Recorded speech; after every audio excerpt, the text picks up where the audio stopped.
What's up, guys? Mason the Brock Henderson here. This is Agents of S.H.I.E.L.D. Season 5, Episode 7, Together or Not at All. So, a lot's going on in this, and it really does, I feel like it's leading up to the mid-season finale. I'm pretty sure, I said at the end of the last review, I said that I wasn't sure if there was going to be how many episodes in this first half of the season. I'm pretty sure there's 8, because this really does feel like it's building up to that mid-season finale episode. So, let's talk about it. First of all, talk about kind of the shortest story out of the three main ones going on, and that is May and Enoch. We do see, sure enough, Enoch was sent down by Fitz to make sure May was okay on the planet. He's been apparently attacking the roaches that are going after her because they have no interest in him, since he doesn't have, as he describes it, squishy insides or whatever. I can't remember exactly how he put it, but it was hysterical. I'm finding more and more that he's almost playing it like Data from Star Trek, Next Generation. The way he delivers his lines is very much like that. Just very serious, robotic, and almost like he doesn't understand whenever somebody's being sarcastic. He just answers matter-of-factly. And it's really funny to see him. First, he was paired with Fitz last episode, and, Fitz, his reactions to everything are mostly hysterical.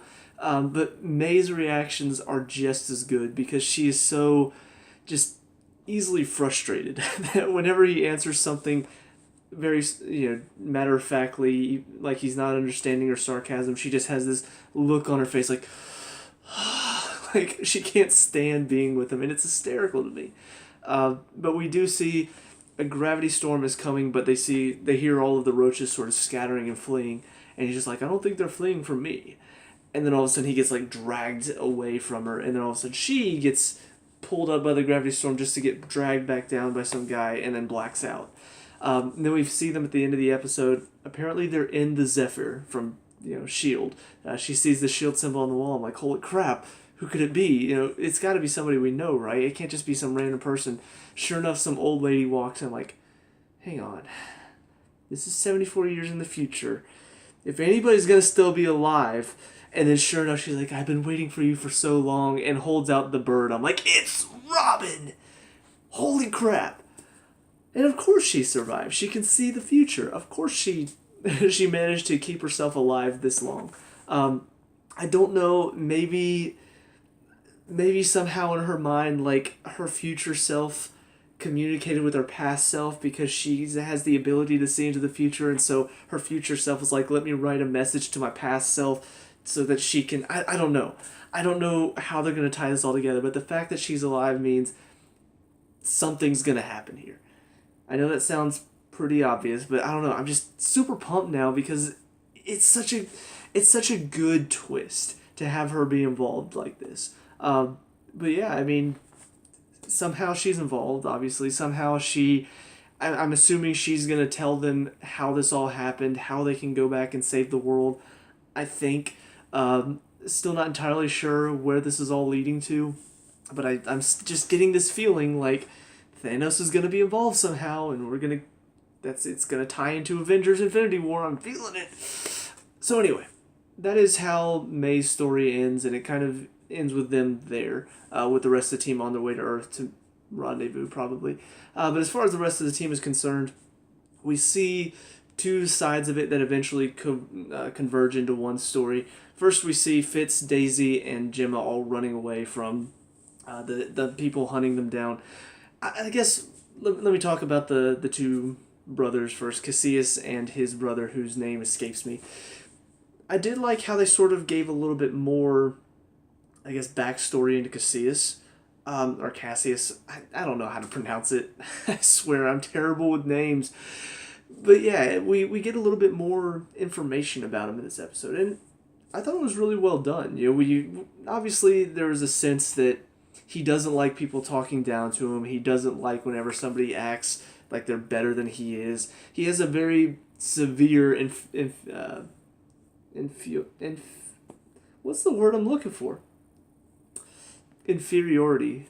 There we go. Inferiority complex. Clearly, he does not like being looked down upon, but we get to see the cause of all of that in this episode because we hear his father didn't think highly of him. His brother was, more highly rated than he was because he was a better warrior. Apparently there was this battle where these generals died and he was supposed to stand his ground and fight, but he didn't, and so he ran away, and his brother and his dad are both like, oh, coward. And so that's pretty much why he is the way he is. And we come to find out at the end of the episode that he knows his father just never thought much of him and was actually sending him there on a suicide mission. And if not for Sonara being there to save his life, he knows he would have died. But he never really wanted his brother's approval, and that's why he ultimately kills him. So I don't know, it was kind of interesting to see how this episode progressed. I wasn't really sure what Sonara's motivations were going to be overall, because I kind of had a feeling that maybe she might not see Cassius as highly as she did at the beginning of the season. But by the end of it, when she kills the brother's champion, or whatever you want to call him, whenever she kills him, I kind of realized, okay, so clearly there's a power struggle going on here, and she realizes that she and Cassius are in this together, and they're going to be able to sort of take him up in his father's eyes if they manage to do this. So she takes her opportunity. When they're chasing them, the brother's champion is shooting down the wall and then goes to go in, and then all of a sudden from behind gets penetrated by her 2 balls. I'm sorry. I don't know why I made the joke. It popped into my head, and I'm just like, I'm gonna do it. Anyway, but yeah, so she takes the opportunity to kill him. Then when she comes back and tells the brother about this, of course he takes this opportunity to say, well, you would be a great fighter in my army. Why don't you join me? And then all of a sudden gets stabbed from behind with a bayonet by Cassius. And then that's when he proceeds to tell him, I never wanted your approval. This is never something I really wanted. And then he tells Sonara that this is their chance to get his father's approval, and so that seems to be the plan for him now, is just avenging his brother's death. I don't really know what that will entail. I guess he's going to blame his brother's death on, like, the, Daisy or the people that revolted. I don't know what his plan there is, but he says he's going to capture Daisy and present her to his father and get his father's approval. So yeah, that seems to be his plan right now, is just trying to get his father's approval because his father is very powerful and probably has a lot of wealth, and he's sick of being stuck in this corner of the universe with absolutely nothing but a destroyed planet. So it's a little bit interesting to see the sort of power struggle there and seeing brother turn on brother, and kind of, I don't know, I really like it whenever the villain has another villain that he has to take out. It gives them a little bit more depth than just, oh, he's just the bad guy that the good guys have to take on. But anyway, on to the team's story. So like I said, Fitz, Daisy, and Simmons are all running away from Sonara and the brothers champion. And so that's pretty much most of this episode for them until they meet up with Coulson, Mac, Yo-Yo, and Flint. I will say there was one moment that obviously needs to be talked about. One of the things that I saw before I got to watch any of these episodes today, I did see one thing that I didn't click on. I didn't want to read it because obviously there were spoilers, but it said Agents of S.H.I.E.L.D. revisited Season 1 cliffhanger in a major way. And I'm just like, Season 1 cliffhanger, what could that be describing? I had no clue what it could possibly be talking about. And so as they're going through this, I noticed that they brought up Gravitonium, and I'm like, hey, I remember that. Like, when was that again? And so sure enough, after the episode was over, I had to look it up and like, what was the Season 1 cliffhanger? And they were talking about the Gravitonium. And it's not something that clicked in my mind when I first saw it, but after reading about it, I'm like, oh yeah, that's right. We never really found out what happened to it. And so they're bringing up this guy, the doctor that got sucked into the Gravitonium and apparently was still in there because whenever, what's his name? I forget his name now. It was the guy that turned Ward in the first season. I hate it whenever I forget names. But yeah, whenever he got his like super crazy powers or whatever, and it started like messing with his mind, he said that he sensed a soul inside of the Gravitonium. And so a lot of people were theorizing that he might be talking about the doctor that got sucked in there. And apparently this doctor also is a villain that I wasn't aware of. And so there's a good chance that maybe the fact that there's Gravitonium on the ship, maybe that means he's somehow involved. We do see there is a lot about gravity. You know, we got the little gravity belt that Deke has. There are gravity storms on the surface, so maybe he's somehow involved with that. I don't know. Maybe it's just, you know, oh, look, they have gravitonium, something that they can bring back up. Maybe, I don't know. Maybe he is involved somehow. But I guess it is something that they did take time to say, look, they've got gravitonium. That's how they are keeping gravity on the ship. So it does feel like they're sort of bringing up the importance of that. So maybe they are going to bring him in as a villain. I think his name is Gravitron. I think. I can't remember. I just read the article and I already forgot his name. That's how bad I am with names, people. But yeah, so that's the only thing that really stood out as far as, like, you know, the chase whenever the Brothers Champion, whatever his name was trying to track him down. It started with an M. I know that much. So I can remember parts of names, but when it comes to the full name, I'm terrible. But I guess the other thing kind of showed, I don't know, this scene, because he died at the end, it seemed a little bit unnecessary. But they did show his ruthlessness whenever he's tracking him down, because these two random people are just out in the hallway, and he goes into the elevator that he thought he had him trapped in, and they're not there. And so he's just like, where are they? And grabs the one guy, puts the knife up to his neck, where are they? And he's just like, I don't know. Slices his neck, and then goes up to the woman, I'll ask again, where are they? And she's like, ah. And then he sees the hatch, and is like, oh, they escaped through there. Oh, okay. I don't know, it just seemed kind of pointless. Like, I get what they were trying to show. He's ruthless, he's willing to kill people, even if they have no clue what's going on whatsoever, because that's just how crazy he is. But ultimately, he died at the end, so it's not like you're building him up as a villain or anything. You just had that one scene to show, oh, he's ruthless.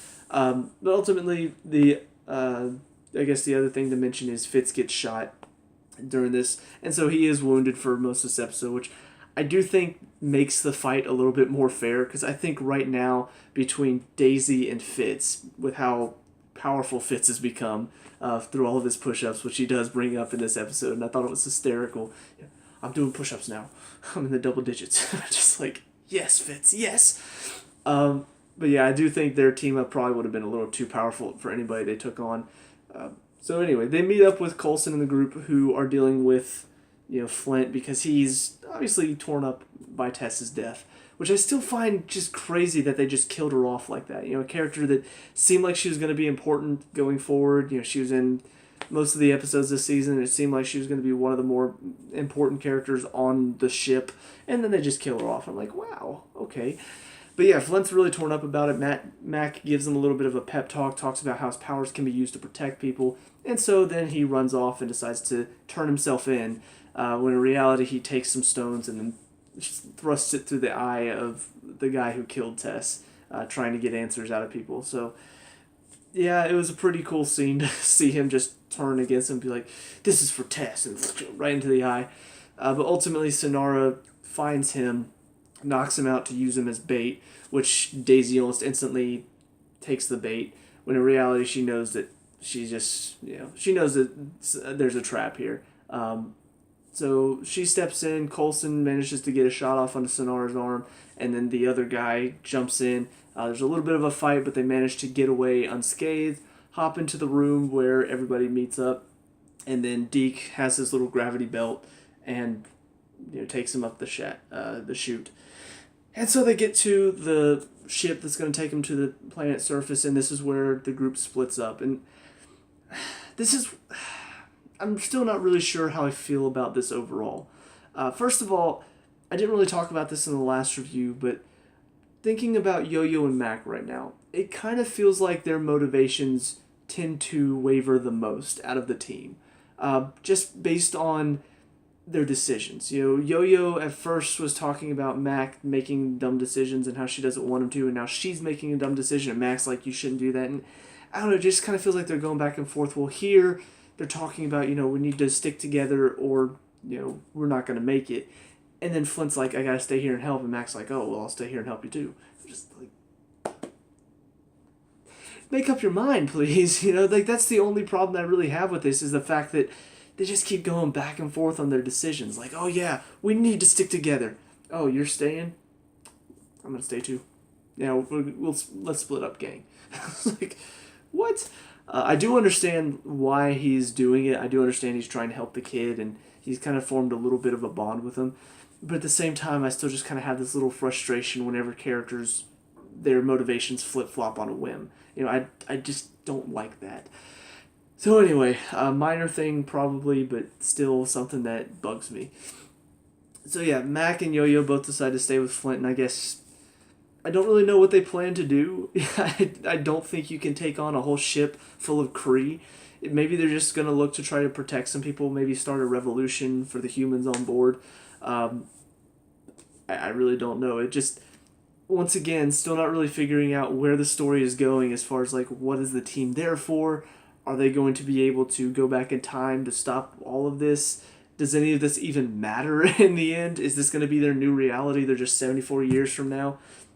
I don't know.